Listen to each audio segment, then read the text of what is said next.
حافظہ کہیں سے ملتا، لیکن صحیح بخاری ہے نا، حضرت ابو ہریرہ فرماتے ہیں عرض کی یا رسول اللہ حافظہ بڑا کمزور ہے، تو حضور نے فرمایا چادر بچھا، چادر یعنی وہ حافظہ چلو میں نہیں دینا، وہ کسی چھوٹے برتن میں نہیں دینا، تو چادر بچھا۔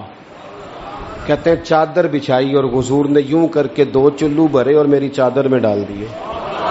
فرمایا چاروں کونوں سے پکڑ، کہتے ہیں میں نے پکڑ کے سینے سے لگا لی۔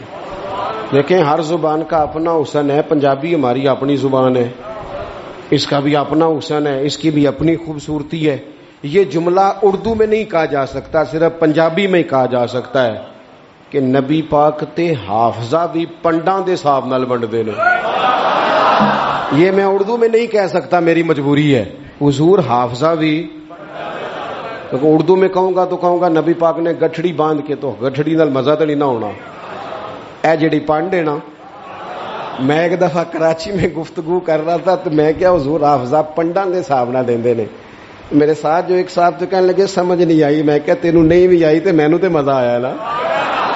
تو دیکھیں نا، کوئی ضروری تو نہیں ہے نا سب کو سمجھ بھی آئے، بہت ساروں کو سمجھ نہیں آتی، پر یہ جملہ نا یہاں صرف پنجابی میں فٹ ہوتا ہے کہ حضور تے حافظہ بھی جڑی شے کدھروں نہیں لبدی وہ نبی پاک پنڈاں دے حساب نہ دیندے جے، جڑی کدھروں نہیں لبدی۔ تو پھر ان سے پیار کرنا چاہیے نا، کہ جو کہیں سے نہ ملے وہ دروازہ مصطفیٰ سے ملے۔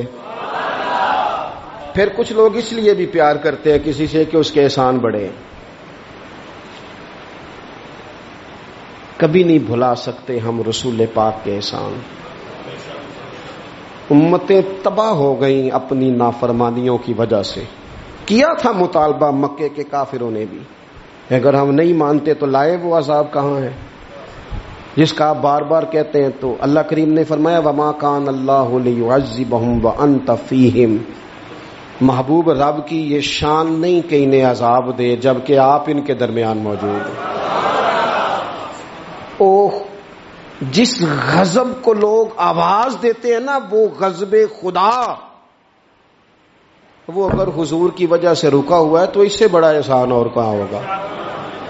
اور یاد رکھنا، یہ جو دلوں میں پیار ہے، یہ الفت ہے، یہ جو عقیدت ہے، یہ جو باپ اور ماں کے سامنے نظر جھکتی ہے، یہ جو بیٹی پیاری لگتی ہے، یہ رشتوں میں حسن ہے، یہ جو میری طرح کے لوگ جن کی کوئی ذاتی حیثیت نہیں، کوئی اوقات نہیں، جنہیں اتنا زیادہ نواز دیا گیا ہے، تو یہ صرف اور صرف احسان ہے مدینے والے رسول کا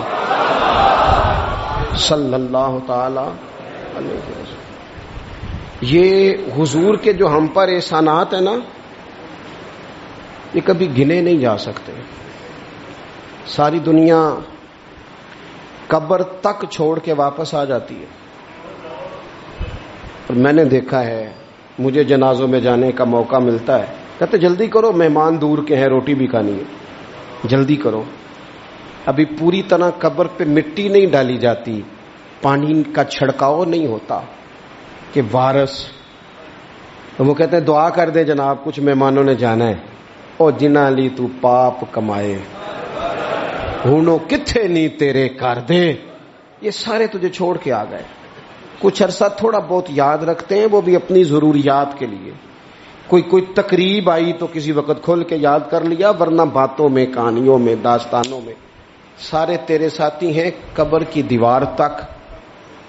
دیکھ احسان مدینے والی سرکار کا، میرے کریم محبوب علیہ السلام کا احسان دیکھ، جب اسے اندھیر نگری میں سارے تجھے چھوڑ کے آ گئے، تیری آنکھ کھلی تو سامنے مدینے والے رسول تشریف فرما، وہ سامنے حضور تشریف فرما، حضور نہ سامنے، وہاں جہاں کوئی نہیں نہ آ سکا وہاں حضور پہنچ گئے۔ اور میدان محشر میں گناہگار جو محشر میں فریاد کریں گے، گناہگار جو محشر میں فریاد کریں گے، آیا ہوں میں آیا ہوں سرکار کہیں گے۔ وہ جب جائیں گے سجدے میں تو کھل جائیں گی زلفیں، امت کی بخشش کے لیے اصرار کریں گے، آیا ہوں میں آیا ہوں سرکار کہیں گے، اور جب حضور رو کے کہیں گے نا یا اللہ یہ تیرا جاہو جلال، سوا نیزے پہ سورج، یہ میزان عمل، یہ پل صراط، تو کسی نے اپنے ذوق کی بات کی ہے، وہ کہتے ہیں کہ گویا آواز آئے گی، گویا ندا آئے گی کہ یہ قہر و غضب میرا تیرے دشمن کے لیے ہے، تیرے غلاموں سے تو محبوب ہم پیار کریں گے، آیا ہوں میں آیا ہوں یہ سرکار کہیں گے۔ میدان محشر میں نا قرآن کہتا ہے ماں چھوڑ جائے گی، باپ چھوڑ جائے گا، اس پہ ذرا غور کر، وہ کیسا کو وقت ہوگا۔ کبھی ماں بھی چھوڑا کرتی ہے، کبھی باپ بھی چھوڑا کرتا ہے، کبھی بھائی بھی چھوڑ جائیں گے نا، سارے چھوڑ جائیں گے۔ اور حضور فرماتے ہیں میں سارے نبی ممبروں پہ اور میرا ممبر خالی۔ یا رسول اللہ کیوں؟ فرمایا میں نا کبھی سجدے میں ہوں گا یا اللہ معاف کر دے، کبھی پل صراط کے قریب دعا کروں گا یا اللہ سلامتی سے گزار دے، کبھی میزان عمل پہ جاؤں گا، او یار ادھر دیکھنا، اگر کسی کے احسان سے ہی پیار کرنا ہے نا تو پھر پیار کرنا مدینے والے رسول سے، پھر آ جانا، کرنا پیار حضور سے کرنا۔ میں آپ سے عرض کروں گا یہ جو ہم نے اوڑھ لی ہے نا دنیا داری، سویرے اٹھتے ہیں تو ایک چھوٹی سی سیاست شروع کرتے ہیں، سارا دن وہ سیاست ختم ہی نہیں ہوتی، جہاں میں نہیں جا سکتا ولیمے پہ بیٹا چلا گیا اور نکاح پہ بھائی چلا گیا اور فوتگی پہ، سارا دن بندے راضی کرتے ہیں، پھر ہو جاتی ہے دنیا راضی اور مسئلہ ٹھیک ہوتا ہے، تو چھوڑے نا، اس محبوب کی طرف نہ بڑھے جن کی طرف چند قدم چل کے جائیں تو خدا کی رحمتیں آگے بڑھ کے استقبال کرتی ہیں۔ اللہ تعالیٰ میری اور آپ کی حاضری کو قبول فرمائے۔